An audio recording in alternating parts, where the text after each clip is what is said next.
Hello friends, welcome to my YouTube channel जिसका नाम है शिवांगी मैथ्स। तो आज की इस खास वीडियो में हम मैट्रिक्स की रैंक निकालना सीखेंगे कि आखिर मैट्रिक्स की रैंक कैसे फाइंड की जाती है।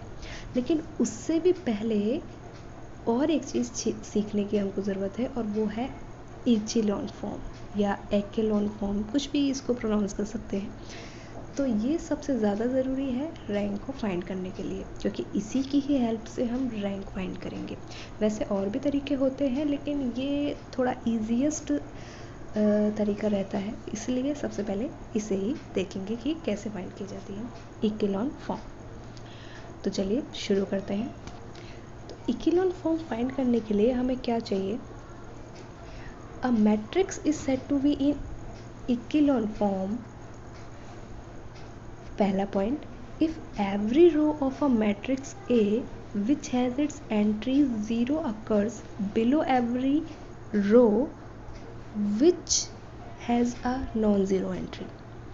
And second point है, the number of zeros before the first non-zero element in a row that is less than the number of such zero in the next row. तो इन दो लाइनों में क्या है, इसको ईजीएस्ट वे से समझने की कोशिश करते हैं। इन दो लाइनों में है कि कोई भी हमारे पास मैट्रिक्स गिवन होगा। माना हमारे पास ये क्वेश्चन है कि इस मैट्रिक्स की इचेलॉन फॉर्म निकालिए। तो कोई भी मैट्रिक्स हमारे पास गिवन होगा तो हमें उस मैट्रिक्स में इस प्रकार के ऑपरेशन लगाने हैं जिससे कि उसमें हर एक रो में इस तरीके का अरेंजमेंट हो जाए कि उसमें प्रीसीडिंग ज़ीरोज़ हो। यानी कि माना मेरे पास 3 रोज़ वाला कोई मैट्रिक्स है, तो पहली रो में तो पूरी फिल हो, दूसरी रो में माना 1 0 है तो थर्ड रो में 2 0 होने चाहिए, मीन्स प्रीसीडिंग ज़ीरोज़ होने चाहिए।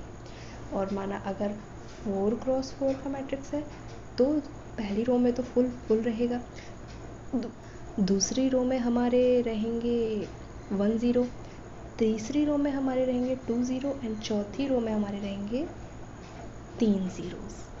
ठीक है, यानी कि प्रीसीडिंग ज़ीरोज़ के नंबर होने चाहिए, तो उस प्रकार की जो मैट्रिक्स की हमारे पास फॉर्म मिलेगी उसको कहा जाता है इचेलॉन फॉर्म। अब इसको एग्जांपल से समझने की कोशिश करते हैं। सपोज़ मैंने एक एग्जांपल लिया है, ये कितनी ऑर्डर का मैट्रिक्स है, 1 2 3 4 5 रोज़ हैं इसमें एंड 1 2 3 4 5 ही कॉलम है। और दूसरा जो एग्जांपल है उसमें भी 1 2 3 4 5 रोज़ हैं एंड 4 कॉलम्स हैं। अब हम इनमें से किसी एक मैट्रिक्स की ये फॉर्म फाइंड करने की कोशिश करेंगे। तो सपोज़ हम इस एग्जांपल से समझते हैं कि इक्विलॉन फॉर्म आखिर फाइंड कैसे की जाती है। तो सबसे पहले मेरे पास कोई गिवन मैट्रिक्स है, इसका ऑर्डर क्या है, 1 2 3 4 5 इसमें कॉलम्स हैं एंड 3 इसमें रोज़ है। यानी कि एक रेक्टेंगुलर मैट्रिक्स है, स्क्वायर नहीं है क्योंकि इसके रोज़ और कॉलम के नंबर सेम नहीं है। तो सबसे पहला स्टेप होता है इक्विलॉन फॉर्म फाइंड करने का, क्योंकि सबसे पहला काम फर्स्ट रो का ही है, क्योंकि उस रोज़ के सारे एलिमेंट फिल होने चाहिए। तो यहाँ अगर हम देखें तो यहाँ की जो मैट्रिक्स का फर्स्ट रो है उसका फर्स्ट ही एलिमेंट 0 है, जो कुछ ठीक नहीं है उस फॉर्म को बनाने के लिए। तो इसलिए हम क्या करेंगे, क्योंकि हमने मैट्रिक्स के काफ़ी सारे ऑपरेशंस भी पढ़ लिए हैं कि इसमें किस प्रकार से ट्रांसफॉर्मेशन ऑपरेशन लगा सकते हैं, तो जो आप मेरी पिछली वीडियो से देख सकते हैं। तो यहाँ पे हम क्या करेंगे, दूसरी रो को पहली रो से इंटरचेंज कर देंगे, क्योंकि हम पहला एलिमेंट जो चाहिए वो कुछ ना कुछ चाहिए, ये नहीं कि कुछ ज़ीरो चाहिए, क्योंकि ये हमारी फिर फॉर्म को ख़राब कर देगा। तो इस वजह से हम क्या करेंगे, R2 और R1 का इंटरचेंज कर देंगे। तो जब हम R1 और R2 का इंटरचेंज करेंगे तो हमें कुछ इस टाइप का मैट्रिक्स ऑब्टेन होगा। अब हम काम करना शुरू करते हैं। क्योंकि हमें सेकंड रो में तो 0 मिल ही चुका है, तो अब हमारा मेन काम है कि या तो हम थर्ड रो में 2 कॉन्जिक्यूटिव 0 बना लें, ठीक उसके नीचे और ठीक उसके आगे, तो भी वो हमारी फॉर्म हो जाएगी। या सेकंड रो में हम एक 0 और बना लें और उसके नीचे हम 3 कॉलम्स की एंट्रीज़ को 0 कर लें, या 4 बना लें तो 5 कॉलम की एंट्री को 0 कर लें। बस होना ये चाहिए कि प्रीसीडिंग होनी चाहिए, उससे कम नहीं होनी चाहिए, उससे ज़्यादा ही होनी चाहिए उसकी नेक्स्ट रो में। तो यहाँ हमारे पास बहुत सारी चॉइस है, तो हम सबसे पहले इसके ठीक नीचे वाले एंट्री को 0 बनाने की ट्राई करते हैं। तो ये क्या है, 2 है, तो हम इसमें कैसा ऑपरेशन लगाएं, और इसको R1 की हेल्प से ही कर सकते हैं क्योंकि सेकेंड रो में तो 0 है, उसकी हेल्प से तो हम उसको 0 नहीं बना सकते हैं। तो हम R3 को R1 की हेल्प से 0 बनाने की कोशिश करते हैं। R3 का एलिमेंट 2 है और R1 का 1 है, तो हम इसमें ट्रांसफॉर्म लगा सकते हैं R3 माइनस 2R1, यानी कि R3 में से R1 को 2 से मल्टीप्लिकेशन करके माइनस कर देते हैं। जब हम माइनस कर देंगे तो हमें कुछ इस प्रकार का मैट्रिक्स ऑब्टेन होगा। ये सब कैलकुलेशन रहती है जो आप खुद से ट्राई करेंगे तो ज़्यादा इजी रहेगा। तो अब थर्ड स्टेप पे चलते हैं। अब हमारा काम है नेक्स्ट एंट्री को 0 बनाना, क्योंकि हमें वो फॉर्म बनानी है। तो यहाँ हम देखते हैं -1 है और फर्स्ट रो में है 2।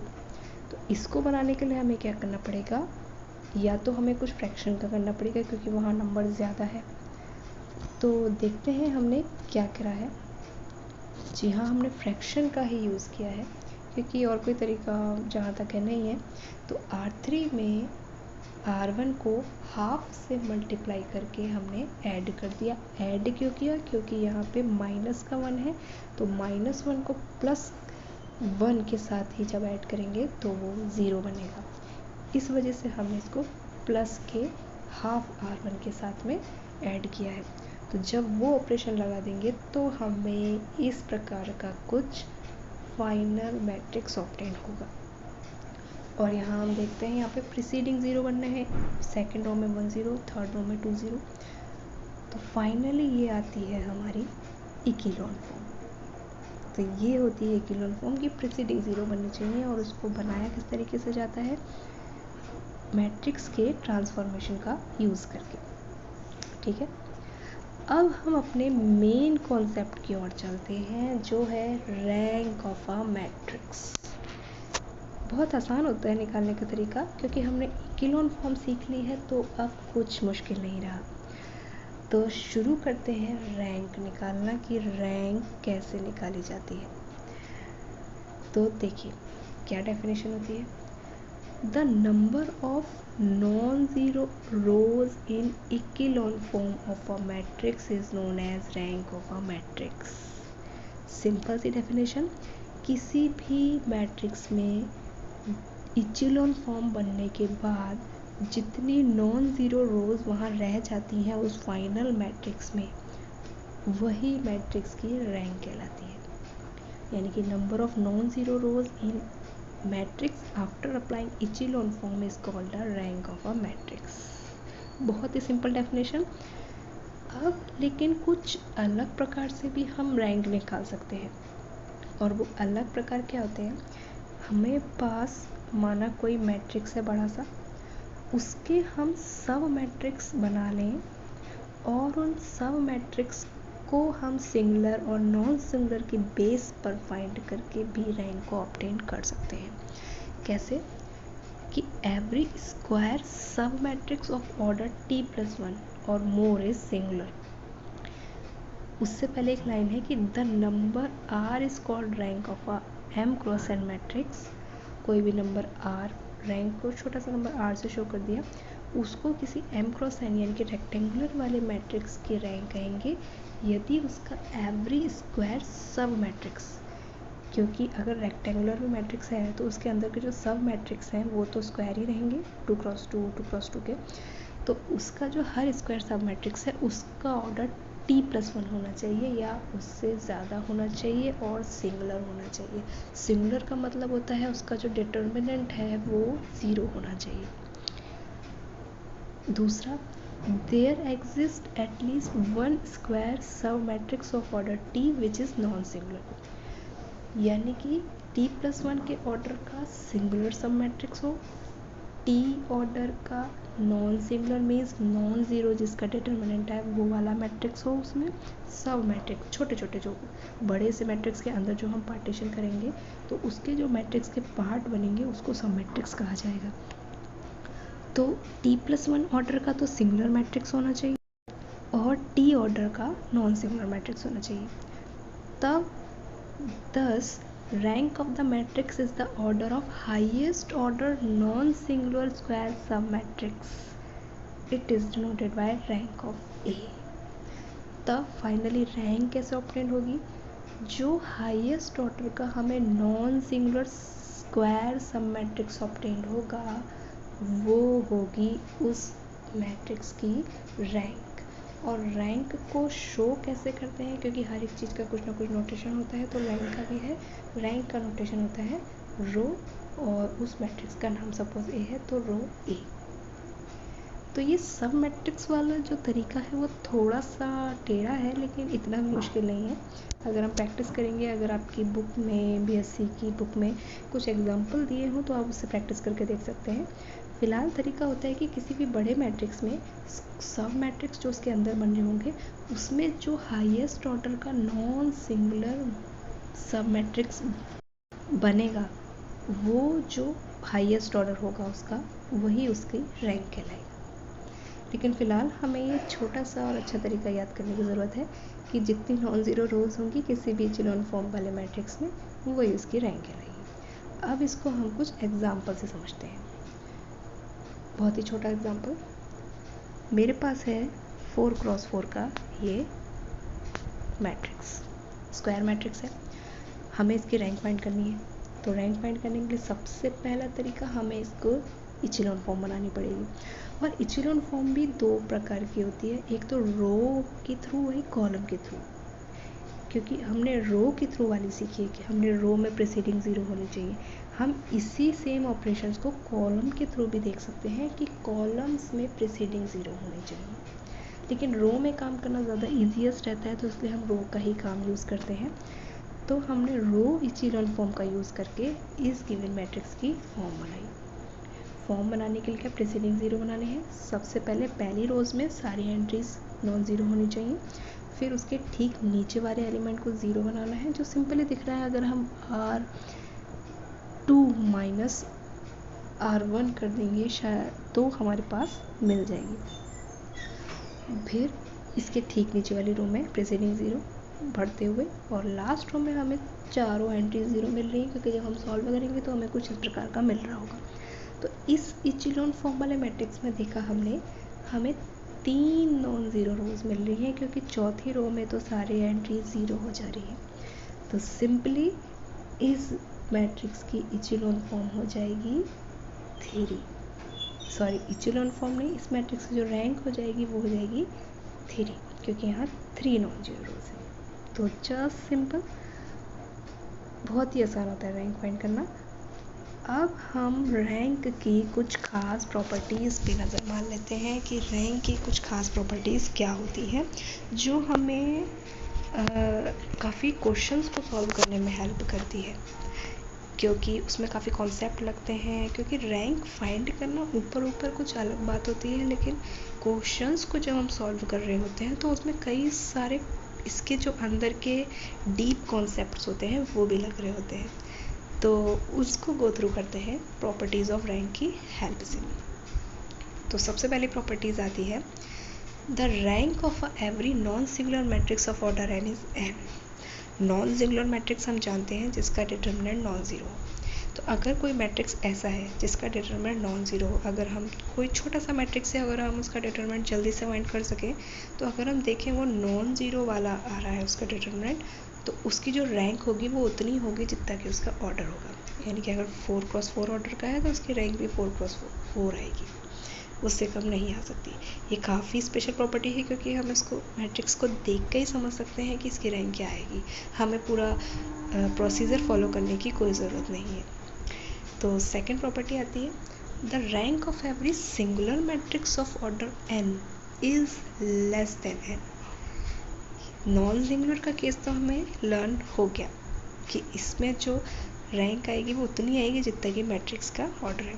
तो सिंगुलर इसका ठीक अपोजिट, कि सिंगुलर मैट्रिक्स की जो रैंक आती है वो ऑर्डर से एक कम आती है या लेस देन आती है, वो कितना भी लेस देन हो सकता है। अगर 4 ऑर्डर का मैट्रिक्स है तो उसकी रैंक 3 आ सकती है, 2 आ सकती है या 1 ही आ सकती है।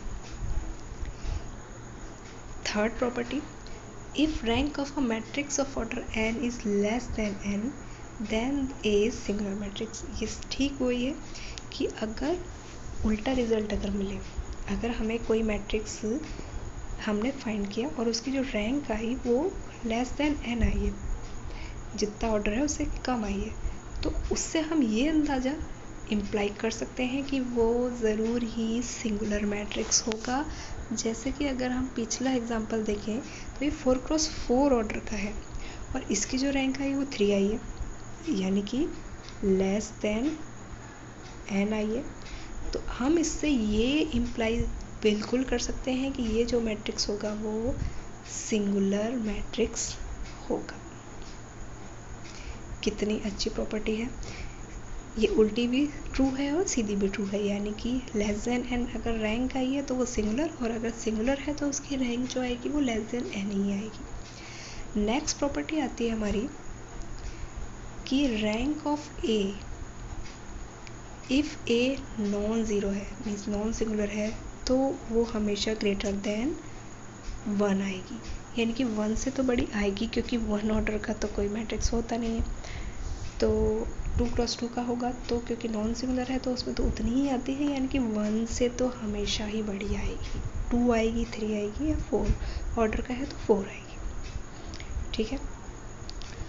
नेक्स्ट प्रॉपर्टी और ख़ास कि rank of a matrix does not change if it is subjected to elementary row और कॉलम ट्रांसफॉर्मेशन। रैंक पे रो और कॉलम में कोई भी ऑपरेशन लगा दो, उसका कोई इफ़ेक्ट नहीं पड़ता, क्योंकि हम रैंक निकालने के लिए जो प्रोसीजर फॉलो करते हैं वो इक्विलोन फॉर्म बनाने का, उसमें हम ऑपरेशन तो लगाते ही हैं, तो उससे मेन आंसर में कोई चेंज नहीं आता, वो उतना ही आएगा जितना आना होगा, तो उससे कोई अफेक्ट नहीं पड़ता है ऑपरेशन लगाने से, वो सब सेम ही रहता है। अब नेक्स्ट प्रॉपर्टी है हमारे पास, इफ़ मेरे पास m और n दो नॉन सिंगुलर मैट्रिक्स है, और नॉन सिंगुलर मैट्रिक्स की जो रैंक होती है वो उतनी आती है जितना का ऑर्डर होता है, तो एक खास प्रॉपर्टी होती है, और कोई स्क्वायर मैट्रिक्स है A, तो रैंक ऑफ MA, यानी कि M और A को मल्टीप्लाई करने के बाद उसकी रैंक, N और A को मल्टीप्लाई करने के बाद उसकी रैंक, और जो खाली A की रैंक है वो तीनों ही सेम आएंगी, उसमें कोई डिफरेंस नहीं होगा। कैसे? एग्जाम्पल के थ्रू समझते हैं। सपोज़ मेरे पास कोई 2x2 छोटा सा एग्जाम्पल लेते हैं, ये है मैट्रिक्स A 2 1 4 2 2x2 ऑर्डर का, कोई मैट्रिक्स M है मेरे पास और कोई मैट्रिक्स N है, दोनों ही स्क्वायर मैट्रिक्स हैं। तो हम इस प्रॉपर्टीज़ के थ्रू गो थ्रू करते हैं, रैंक ऑफ MA निकालेंगे। MA निकालने के लिए हमें MA का मल्टीप्लिकेशन चाहिए, तो सबसे पहले हमने मल्टीप्लिकेशन किया, मल्टीप्लिकेशन करने के बाद हमने इसकी रैंक निकालना शुरू करी, क्योंकि 2x2 ऑर्डर का है तो सिंपली एक ही ऑपरेशन लगाने के बाद हमें कुछ ना कुछ रिज़ल्ट मिल जाएगा। तो यहाँ हमें ये रिज़ल्ट मिला कि इसमें एक नॉन ज़ीरो रोज़ मिल रही है, यानी कि रैंक ऑफ NA 1 आ रही है। और अगर हम इसकी रैंक ऑफ A निकालें तो रैंक ऑफ A हमारे पास कितनी आएगी, A मैट्रिक्स हमारे पास ये है, रैंक ऑफ A निकालेंगे तो सिंपली हम इसको माइनस कर देंगे 2 से मल्टीप्लाई करके, तो वो 0 बन जाएगा, तो रैंक ऑफ A भी जो आएगी वो हमारे पास 1 ही आएगी। और rank of NA means N और A को मल्टीप्लाई करने के बाद निकालेंगे तो भी वो 1 ही आएगी, यानी कि किसी भी तीन हमारे पास डिफरेंट मैट्रिक्स हैं, अगर हम उसका मल्टीप्लाई कर दें तब भी जो रैंक आएगी वो सिंगल वाले मैट्रिक्स के इक्वल ही आएगी, कोई चेंज नहीं होगा। ठीक है। अब हम अपनी नेक्स्ट प्रॉपर्टी पे गो थ्रू करते हैं, which is rank of A का ट्रांसपोज रैंक ऑफ A के बराबर ही होती है, यानी कि ट्रांसपोज करने के बाद रैंक निकालें या रैंक सिंपली निकाल दें उस मैट्रिक्स की, तो वो सेम ही रहती है, कोई चेंज नहीं होता है। और अब आती है सबसे खास प्रॉपर्टी कि rank of a diagonal matrix where all diagonal entries are non zero is n। अगर हम एक डायगोनल मैट्रिक्स को देखें, सपोज़ मैं आइडेंटिटी मैट्रिक्स को ही ले लूँ, तो इसमें मैं देखती हूँ मेरे पास 3 नॉन ज़ीरो रोज़ हैं। अब इसमें हम कोई इचेलॉन फॉर्म तो नहीं लगा सकते हैं, क्योंकि इसमें हम माइनस तो किससे करेंगे, 0 0 ही मिलेगा, 1 1 वही एंट्रीज और मैट्रिक्स हमारा बढ़ जाएगा। तो इसलिए इसमें जो गिवन जैसा रहता है वही इसकी इचेलॉन फॉर्म फाइंड कर लेते हैं। तो इसमें ओनली डायगोनल एंट्रीज होंगी और तो कुछ होगा ही नहीं। तो 3 नॉन ज़ीरो रोज़ हैं, यानी कि इसका जो रैंक आएगी वो इतनी ही आएगी जितना इसमें ऑर्डर है, या कह दें जितने डायगोनल में एलिमेंट है वही आएगी। तो rank of a diagonal matrix where all diagonal entries are non zero is n, अगर वो n ऑर्डर का है, क्योंकि ये 3x3 ऑर्डर का है तो इसकी जो रैंक आएगी वो 3 आएगी। अब आती है हमारी नेक्स्ट प्रॉपर्टी विच इज़ कि A हमारे पास कोई कॉलम मैट्रिक्स है एंड B हमारे पास कोई रो मैट्रिक्स है, तो रैंक ऑफ जो ए बी आएगी वो 1 आएगी। कैसे, एग्जाम्पल के थ्रू समझते हैं। सपोज़ मेरे पास कोई ए मैट्रिक्स है जो है ये कॉलम मैट्रिक्स और बी है जो है ये रो मैट्रिक्स। अब मैंने इनको मल्टीप्लाई कर दिया, तो मल्टीप्लाई करने के बाद मेरे को जो मिला वो 1 क्रॉस 1 का ही मिलेगा। तो रैंक ऑफ ए बी तो 1 ही आएगी, इससे ज़्यादा तो आ ही नहीं सकती है, क्योंकि इसमें जो एक्चुअल मैट्रिक्स है वो भी 1 क्रॉस 1 का ही है। तो ये कुछ ख़ास प्रॉपर्टीज़ थी जो क्वेश्चंस को सॉल्व करने के दौरान हमारी हेल्प करेंगी हमें क्विक रिज़ल्ट देखने के लिए और उसका आंसर फाइंड करने के लिए। तो अब मिलते हैं नेक्स्ट वीडियो में और कुछ प्रॉब्लम सॉल्विंग पे फोकस करते हैं। तब तक के लिए कीप मैथमेटिक्स।